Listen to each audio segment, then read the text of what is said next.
대한민국 경제가 다 망가졌습니다. 윤석열 대통령이 되고 경제가 다 망가졌습니다. 작년에만 대한민국 경제 세수 부족이 56조였습니다. 이번에 기재부가 밝힌 세수 상황을 보면 벌써 작년 대비 56조가 부족했던 작년과 비교해서 벌써 작년 대비 10조나 부족하다고 합니다. 기재부는 연말까지 약 33조가량이 부족할 거라고 합니다.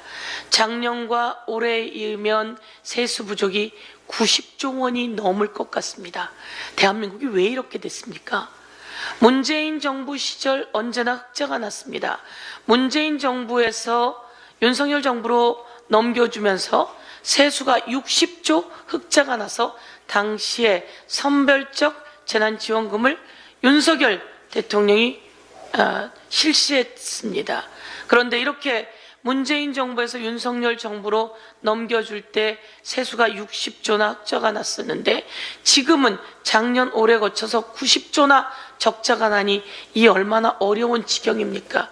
이 정도로 세수가 적자가 난다면 골목상권, 전통시장 그리고 서민들은 어떤 상황인지 어떤 지경인지 여러분 이럴 때 바로 필요한 게 민생회복지원금입니다.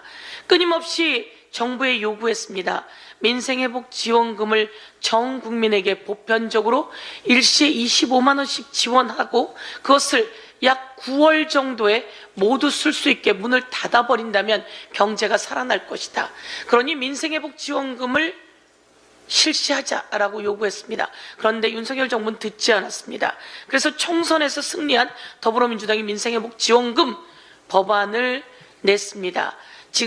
오늘은 민생회복지원금 법안을 통과시키려고 합니다. 그런데 정말 황당한 것은 국민의힘이 이와 관련해서 안 된다며 필리버스터를 하는 겁니다. 필리버스터를 하면서 그들이 하는 이야기는 현금 살포다라고 이야기를 합니다. 이 돈은 무슨 돈입니까? 국민이 낸 세금입니다. 국민이 세금을 냈어요. 그럼 국민이 어려울 때 국민에게 이자 붙여 돌려주는 게 정부가 해야 할 일인데 국민이 낸 세금은 다 가져가고 그리고 국민에게 돈을 돌려주지 않겠다는 겁니다. 이런 윤석열 정부 국민 여러분 믿을 수 있습니까? 이런 국민의힘당 자기 내에서는 국민들에게 민생회복지원금 실시해야 한다고 생각할 것입니다. 그런데 현금 살포, 윤석열 대통령 주머니의 돈입니까? 아닙니다. 국민이 낸 세금이라고 다시 한번 이야기합니다. 국민이 낸 세금을 국민이 어려울 때 국민이 경제를 살릴 수 있는 마중물로 돌려줄 것을 요구하며 우리 경제는 지금 살아나기 어렵습니다. 한국무역협회가 분석한 자료에 의하면 한국의 무역수지, 수출, 수입, 무역수지는 세계 172위라고 합니다. 북한이 109위인데 말이죠. 문재인 정부 시절에 세계 5위였습니다. 그런데 무역수지가 2023년 172위입니다. 민생회복지원금이 꼭 필요합니다. 국민이 낸 세금 국민이 기다리고 있습니다. 지금이 가장 골든타임이다 라고 말씀드립니다. 법무부 장관이 김건희 여사가 황후마마처럼 검찰을 불러다가 검찰에 아련을 시켜서 핸드폰까지 반납시킨 다음에 조사를 받았습니다. 이것이 특혜 아니냐고 물었더니 특혜 아니라고 답변을 합니다. 제가 굴욕적이냐라고 물었더니 그것은 답을 못하겠답니다. 왜? 굴욕적이니까. 그런데 다른 의원이 특혜 아니냐라고 물었더니 특혜가 아니라고 이야기합니다. 대한민국 국민 66%가 특혜라고 이야기합니다. 어떻게 황후마마에게 아련하고 핸드폰까지 반납하고 수사를 한 검사들의 모습이 있는데 이게 특혜가 아닐 수 있죠? 대한민국에서 이런 사례는 단 한 번도 없었습니다. 이것은 모든 국민은 법 앞에 평등하다는 평등의 원칙에 위반되는 사항이고 헌법 11조는 모든 국민은 법 앞에 평등하다입니다. 윤석열 정권과 법무부 장관은 그 헌법을 위반했습니다. 이런 보도가 있었습니다.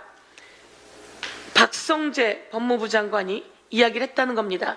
김 여사 조사 문제는 서울중앙지검과 용산대통령실이 소통하니 관여하지 말라라고 하는 말을 이원석 박성재 통화에서 나왔다고 합니다. 그래서 이원석 검찰총장이 이야기한 겁니다.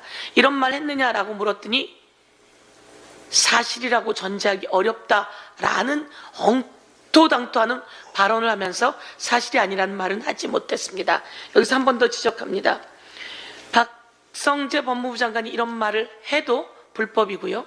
용산 대통령실이 피의자 김건희를 위해서 서울중앙지검과 직거래를 하는 것은 이것은 불법이고 위헌이다라고 이야기해 둡니다.